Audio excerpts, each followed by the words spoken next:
तो दोस्तों, जैसा कि हम जानते हैं कि हमारे देश में कोरोना वायरस आजकल कुछ ज़्यादा ही फैल रहा है और इसकी एक मेन वजह है लॉकडाउन का कम किया जाना। लॉकडाउन 5.0 ने इस देश को आखिरकार बर्बादी की कगार पर पहुंचा ही दिया है। जैसा कि आप देख रहे हैं कि हर दिन कोरोना वायरस के पेशेंट पहले से ज़्यादा निकलते जा रहे हैं। तो जैसा कि आप देख रहे थे कि आज स्टेट में मैं ये वीडियो बना रहा हूँ 7 तारीख को, उस दिन कोरोना वायरस के पेशेंट्स सबसे ज़्यादा 10,200 के आसपास बढ़े हैं और डेथ भी करीबन 300 के आसपास हुई हैं और रिकवरी रेट भी काफ़ी अच्छी है।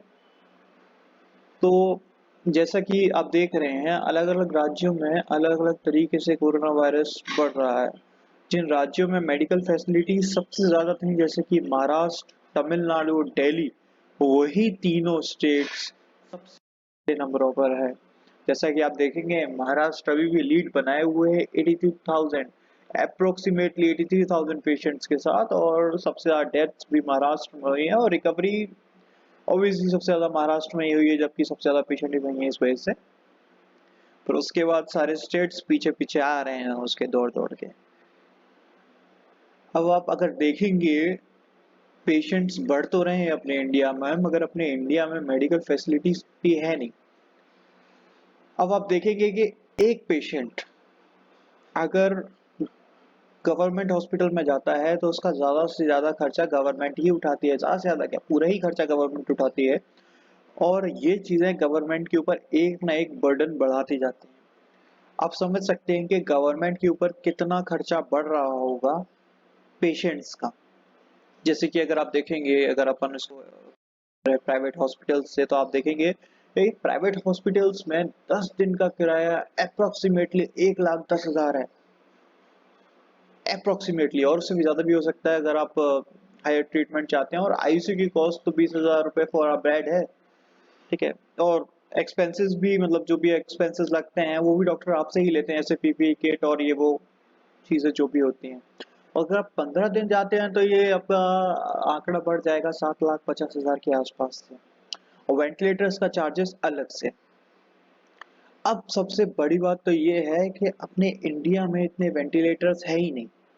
हाँ, सही सुना आपने, अपने इंडिया में इतने वेंटिलेटर्स हैं ही नहीं। अगर आपको मैं एक ग्राफ दिखाऊं तो आप चौंक जाएंगे ये जानकर कि इंडिया में वेंटिलेटर्स का इतना ज़्यादा दिक्कत है, इतना ज़्यादा दिक्कत है कि अगर आपको असलियत में ये पता चला तो आप डर ही जाएंगे। एक रिपोर्ट के मुताबिक, अगर आप शुरू से एंड तक देखेंगे, तो लक्षद्वीप में वेंटिलेटर है ही नहीं। नागर हवेली में भी नहीं है, दमन दीव में भी नहीं है, अंडमान निकोबार में भी नहीं है, मिस क्या, मणिपुर में भी नहीं है, सिक्किम में भी नहीं है, और मिजोरम में भी नहीं है। मैं आपको लाइन से ये सब बोलता हुआ आऊंगा, मतलब आप मानिएगा, मिजोरम, नागालैंड, अरुणाचल प्रदेश, इन सब में एक या दो वेंटिलेटर हैं, और मतलब मान लीजिएगा ईस्ट इंडिया में एक भी वेंटिलेटर नहीं है। तो वहां पर अगर आपकी तबीयत खराब हुई, आप कोरोना पेशेंट हुए, तो आपका मरना निश्चित है, अनटिल अनलेस आप ज्यादा सीरियस ना हो।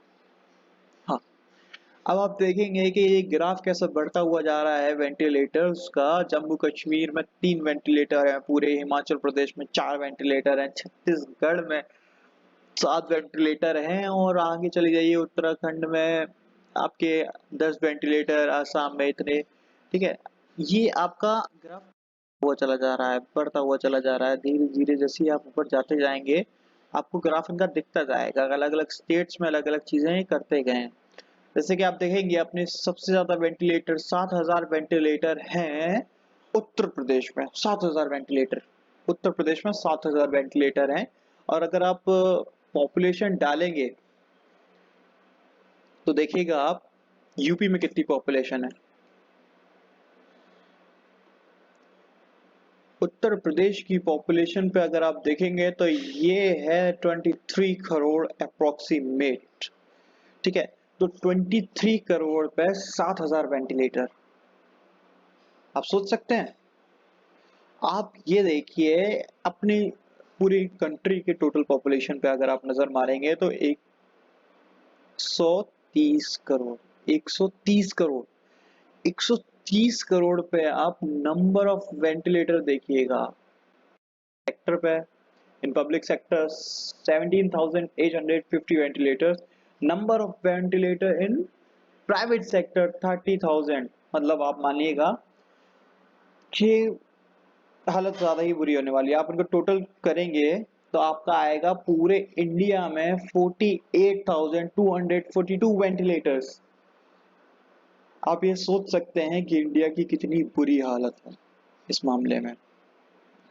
चलिए अब आपको हम और भी रिपोर्ट्स दिखाते हैं। जैसा कि आप देख रहे हैं दिल्ली की रिपोर्ट्स के बारे में अगर आपको बताऊं तो अभी दिल्ली के सीएम की तरफ से ये ऑफिशियल अनाउंसमेंट नहीं हुई है, बट ये डिक्लेयर होने वाला है कि दिल्ली में सिर्फ दिल्ली वालों का इलाज होगा। हाँ, दिल्ली में सिर्फ दिल्ली वालों का इलाज होगा। अगर बाहर का कोई भी व्यक्ति दिल्ली में संक्रमित होता है तो उसको दिल्ली से निकाल फेंका जाएगा, उसको उसके स्टेट में भेज दिया जाएगा और वहीं जाके वो अपना इलाज कराएगा। दिल्ली में वो अपना इलाज नहीं करा सकता क्योंकि दिल्ली के पास सिर्फ और सिर्फ 3 दिन के बेड बचे हैं। जी हाँ, दिल्ली में सिर्फ और सिर्फ 3 दिन के बेड बचे हैं। हाँ, अगर आप देखेंगे इसको तो आपको समझ में आएगा कि कैसे लॉकडाउन के बाद, खुलने के बाद कैसे इंडिया में पेशेंट्स की दर बढ़ती जा रही है, कैसे ये मतलब बढ़ती जा रही है। अगर आप देखेंगे इसको अच्छे से, आप देखिएगा कि डॉक्टर्स भी अपने यहाँ पर कितने ज्यादा मरते जा रहे हैं, वो भी सिर्फ और सिर्फ इन चीजों की वजह से। अगर मैं आपको इसके अलग ग्राफ शो करूंगा तो आपको और ज्यादा आप इसमें चौंकेंगे, क्योंकि आप ये देखिएगा कि आईसीयू बेड्स, क्योंकि आप जानते हैं कोरोना वायरस में संक्रमित होने वाला ज्यादा से ज्यादा 100 में से हर 5वां या 6वां व्यक्ति आईसीयू में एडमिट हो रहा है। ठीक है, तो आप देखेंगे लक्षद्वीप में कुछ नहीं है। मतलब आप मान के चलिएगा अगर आप यहाँ तक आते हैं छत्तीसगढ़, जम्मू कश्मीर, हिमाचल प्रदेश और उत्तराखंड, आसाम, बिहार, अरे मैं तो पूरा ही चला गया भाई, कुछ नहीं है यहाँ तो। मतलब 1 अरब 30 करोड़ की आबादी पे 96,485 बेड्स हैं। Are you serious? इतनी बुरी कंडीशन है हमारे देश की। चलिए कोई बात नहीं, अब अगर हम ग्राफ को ऊपर ले जाएं तो आप देखेंगे hospital beds in states and UTs, union territories. ठीक है, तो आप देखेंगे कि सबसे पहले नंबर पे अपना लक्षद्वीप वगैरह ये सब आ जाते हैं और ये अपनी ईस्ट के जितने भी स्टेट से सब आ जाते हैं। ठीक है, अगर आप देखेंगे तो सबसे ज्यादा बेड्स हैं उत्तर प्रदेश में क्योंकि पॉपुलेशन भी वहीं सबसे ज्यादा है। ठीक है, अगर आप देखेंगे इन टोटल प्राइवेट और पब्लिक सेक्टर्स के, गवर्नमेंट और प्राइवेट दोनों के बेड्स को, तो ये आपके हो जाएंगे 19,29,692 बेड्स। समझ रहे हैं आप?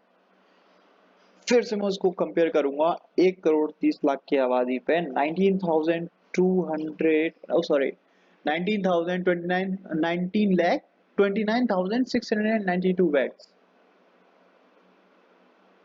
डैम।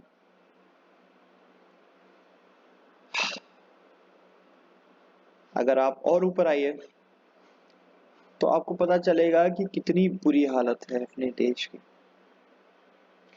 मैं तो आपसे बस इतना ही कहता हूँ कि इस हालत में घर पे रहिए, घर से बाहर ना निकलिए, क्योंकि